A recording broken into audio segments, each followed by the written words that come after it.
Estamos começando a primeira viagem missionária com registro histórico.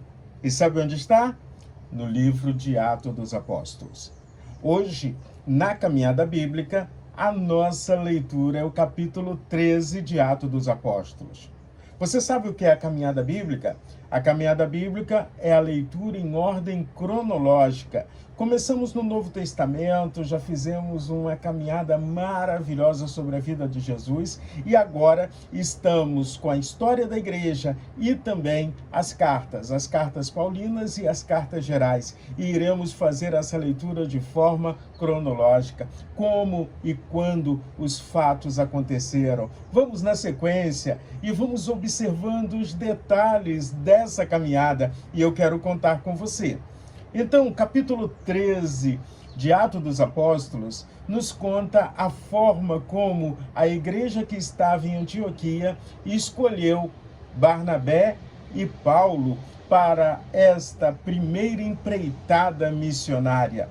A primeira coisa que aprendemos quando lemos o capítulo 13 de Atos dos Apóstolos, que uma igreja missionária é uma igreja que investe tempo na adoração, na oração, no jejum, na comunhão. Comunhão com Deus e comunhão entre os irmãos. Os primeiros 4 versículos do capítulo 13 nos dá como esse fato aconteceu. Diz assim: havia na igreja de Antioquia profetas e mestres, Barnabé, Simeão, chamado Níger, Lúcio de Cirene, Manaém, que tinha sido criado com Herodes, o tetrarca, e Saulo.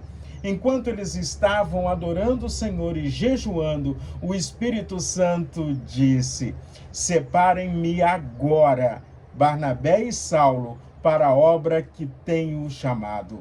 Então, jejuando e orando e impondo as mãos sobre eles, os despediram.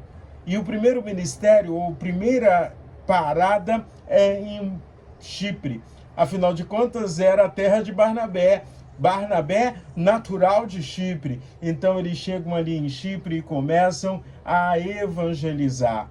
Mais à frente, vamos aprendendo que Paulo lida com autoridades, com pessoas cultas, com pessoas humildes. Ele sabe pregar ou fazer o evangelismo pessoal, ele sabe fazer o evangelismo juntando uma congregação e também no público, num grande estádio. É isso que nós precisamos aprender. É o Espírito Santo de Deus que fala por nós quando entendemos que a experiência que tivemos com o Senhor é para que continuemos testemunhando do que o Senhor Jesus Cristo não só fez na minha vida, mas está fazendo na vida de multidões. Porque agora você não pode mais contar a igreja está avançando, a igreja está alcançando os não-judeus, a igreja está chegando aos gentios, a igreja está fazendo diferença nas cidades. E quando eu penso na igreja fazendo diferença na cidade,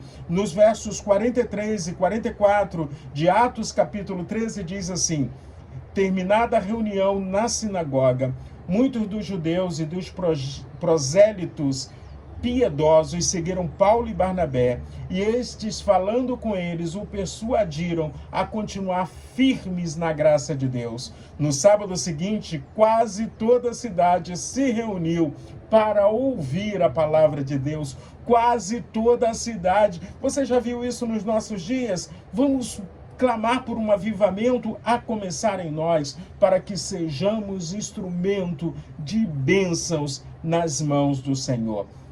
O capítulo 13, caminhando para o final, diz que a palavra do Senhor se espalhou por toda aquela região. Toda aquela região estava sendo alcançada para Cristo. E não só isso, os discípulos, porém, estavam cheios de alegria e do Espírito Santo. A alegria do Senhor é a vossa força. O próprio Jesus, ao voltar aos céus, disse: olha, eu quero que a minha alegria esteja em vocês.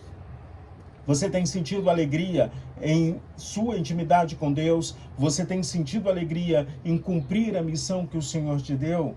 Então vamos continuar sendo missionários no lugar onde estivermos. Vamos buscar uma vida de intimidade com Deus. A adoração, oração e jejum caminham juntos. E eles estavam adorando a Deus pelo poder grandioso do Senhor.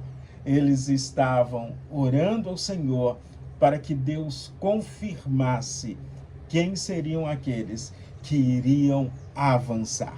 Então, mas Jerusalém, Judéia, Samaria e os confins da terra, nós temos um campo missionário. Então, viva a sua missão em Cristo Jesus. E que Deus abençoe a sua vida.